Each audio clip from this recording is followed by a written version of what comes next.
Dear students, मैं श्रवण सैनी, सहायक आचार्य FM, राजकीय महाविद्यालय भैरव, बीकॉम पार्ट सेकंड के एफएम के प्रथम प्रश्न पत्र राजस्थान में आर्थिक पर्यावरण, इस विषय में आज हम अध्ययन करेंगे राजस्थान में कृषि। यह यूनिट 3 के अंतर्गत आता है।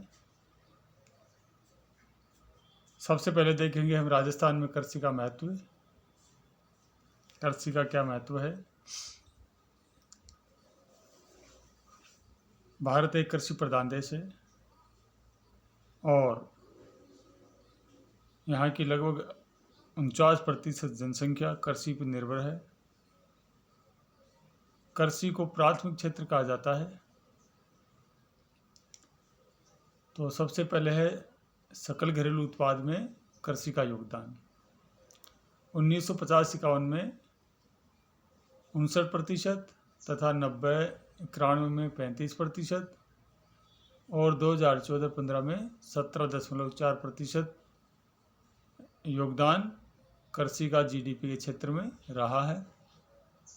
इसी प्रकार राजस्थान में ग्रॉस स्टेट डोमेस्टिक प्रोडक्ट या जीएसडीपी में कृषि का योगदान 2011-12 में 28.58% रहा और 2015-16 में 24.07% रहा। अब बात करेंगे रोजगार की। देश की आबादी का लगभग 59% और राजस्थान की आबादी का लगभग 62% भाग है वह कृषि कार्य में लगा हुआ है। तो एक बड़े हिस्से को कृषि के माध्यम से रोजगार मिला हुआ है। महत्व का तीसरा बिंदु है विदेशी आय की प्राप्ति। कृषि उत्पादों का विदेशों में निर्यात किया जाता है जिसके माध्यम से विदेशी मुद्रा की प्राप्ति होती है। 2013-14 में निर्यात में कृषि का योगदान 9.9% रहा। अब अगला बिंदु है औद्योगिक विकास। कृषि ने देश के औद्योगिक विकास को बढ़ावा दिया है। इसका सबसे बड़ा कारण यह है कि कुछ कई उद्योग हैं जो कृषि के ऊपर आधारित हैं।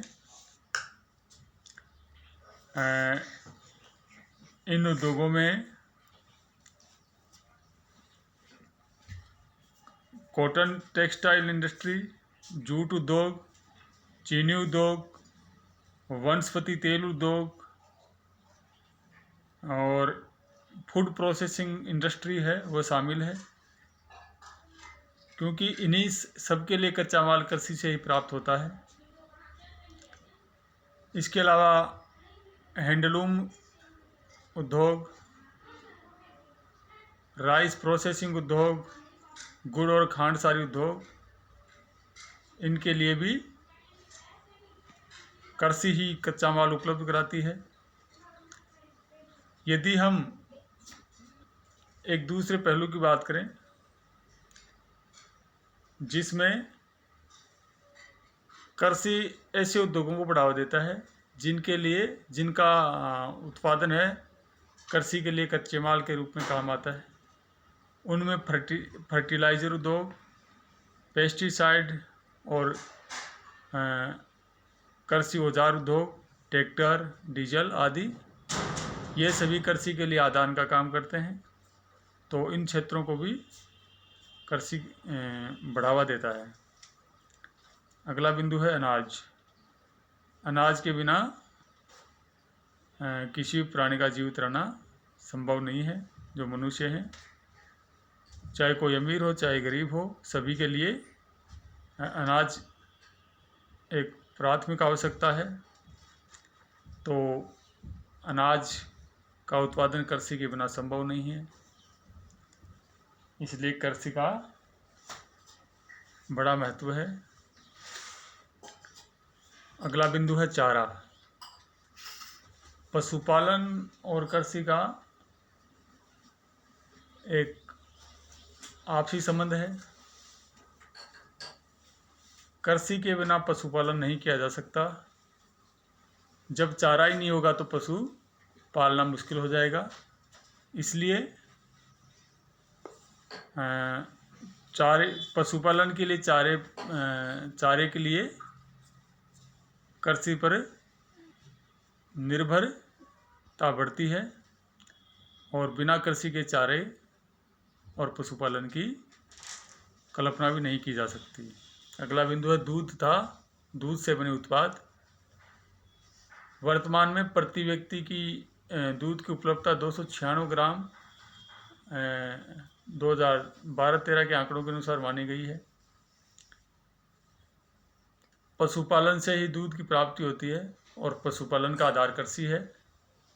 तो दूध और दूध से बनी वस्तुओं जिनके ऊपर मानव जीवन टिका हुआ है उसके लिए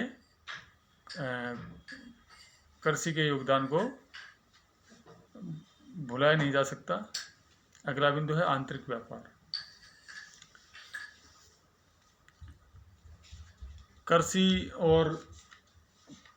कृषि से उत्पन्न होने वाले उत्पादों जैसे अनाज, सब्जियां, दूध, इन सभी का देश भर में एक बहुत बड़ा व्यापार होता है जो जीवन यापन के लिए ज़रूरी होता है। तो इस प्रकार जीवन यापन करने के लिए आवश्यक अनाज, फल, सब्जियां, दूध, ये सभी कृषि से ही हमें प्राप्त होते हैं। अगला बिंदु है यातायात का विकास। यातायात के साधनों का भी कृषि के योगदान में बड़ा महत्व है। फसलों की बिजाई करने से लेकर उत्पादन जो होता है उसको निकालने के लिए थ्रेसर का उपयोग किया जाता है और उसके बाद में उत्पादन को गोदामों तक पहुंचाने के लिए या कृषि मंडियों तक पहुंचाने के लिए सड़क के साधनों का प्रयोग किया जाता है और विदेशों में माल भेजने के लिए भी यातायात के साधनों का प्रयोग किया जाता है।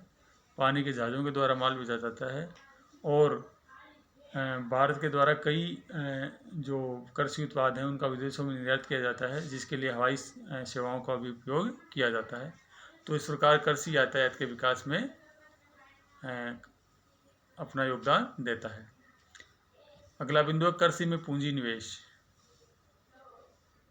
कृषि औजार बनाने के कारखानों में, सिंचाई सुविधाओं के लिए, पंप सेट बनाने के लिए और कृषि में काम आने वाली मशीनों के लिए और उर्वरक का उत्पादन करने के लिए भी इन क्षेत्रों में काफ़ी निवेश भारत में हुआ है। तो इस प्रकार कृषि में पूंजी निवेश को बढ़ावा मिला है। अगला है कृषि और महंगाई। कृषि का महंगाई के साथ में बड़ा ही विपरीत संबंध है। जब अच्छी बारिश होती है, अच्छा मानसून आता है और कृषि का उत्पादन बहुत ज़्यादा होता है, कृषि उत्पादन, उस समय कृषि से उत्पादन होने वाली वस्तुओं के दाम घट जाते हैं।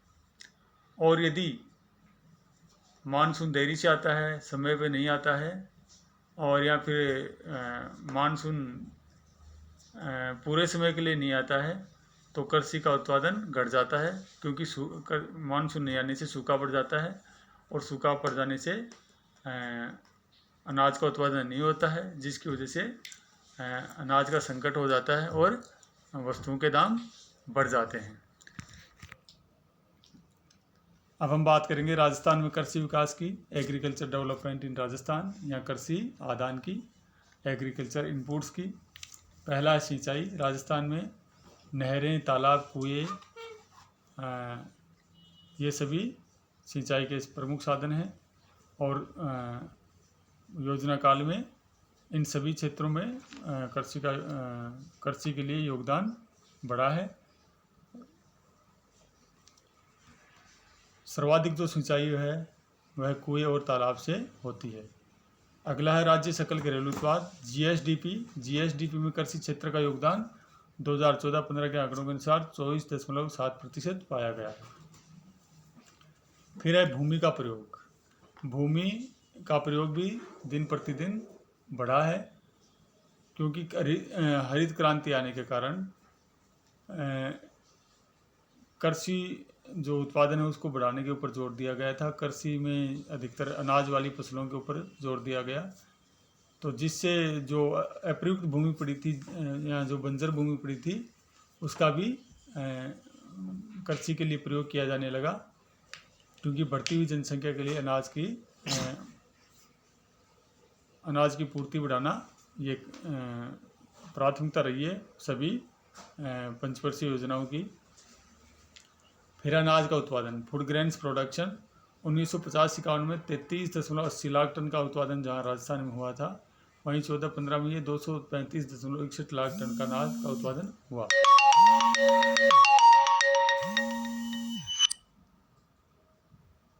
फिर है तेलीय बीजों का उत्पादन, oil seed production. Oil seed production का मतलब होता है ऐसे बीजों से जिनसे तेल निकाला जाता है। तो राजस्थान है वह सरसों के उत्पादन में पूरे देश भर में पहला स्थान रखता है। यहाँ पर 40% सरसों देश की अकेले उत्पादित होती है। इसके अलावा मूंगफली का उत्पादन होता है जो भी तेलों की पूर्ति करता है। इसके बाद है कपास का उत्पादन। हनुमानगढ़ व गंगानगर जिलों में कपास का उत्पादन होता है और इसके ऊपर आधारित कई कॉटन इंडस्ट्रीज राजस्थान में लगी हुई हैं। गन्ना का उत्पादन, चित्तौड़गढ़, भीलवाड़ा, बूंदी और झालावाड़ जिलों में गन्ने का उत्पादन होता है और यहाँ पर कई शुगर मिल स्थापित की गई हैं। इसके अलावा दालों का उत्पादन, दालों में प्रमुखतः सोयाबीन, मूंग, मोठ, उड़द आदि का उत्पादन होता है। तो ये भी पंचवर्षीय योजनाओं के माध्यम से इनके उत्पादन को बढ़ाने के ऊपर जोर दिया गया है, तो इनका उत्पादन भी काफ़ी बढ़ गया है। अब है उच्च उत्पादकता वाली किस्मों का प्रयोग। अधिक उत्पादन देने वाली फसलें, हाई यील्ड वेराइटीज़ का प्रयोग किया गया है राजस्थान में। 5.18 लाख टन बीजों का कभी प्रयोग हुआ करता था, आज वह 10 लाख टन तक पहुंच गया है। फिर है उर्वरकों का प्रयोग। राजस्थान में प्रति हेक्टेयर जो खपत है उर्वरक की वह 49.69 किलोग्राम रही है, 790 ग्राम। तो इस प्रकार इन सभी इनपुट्स के द्वारा राजस्थान में कृषि का विकास हुआ है। और आज के लिए बस इतना ही। थैंक्स।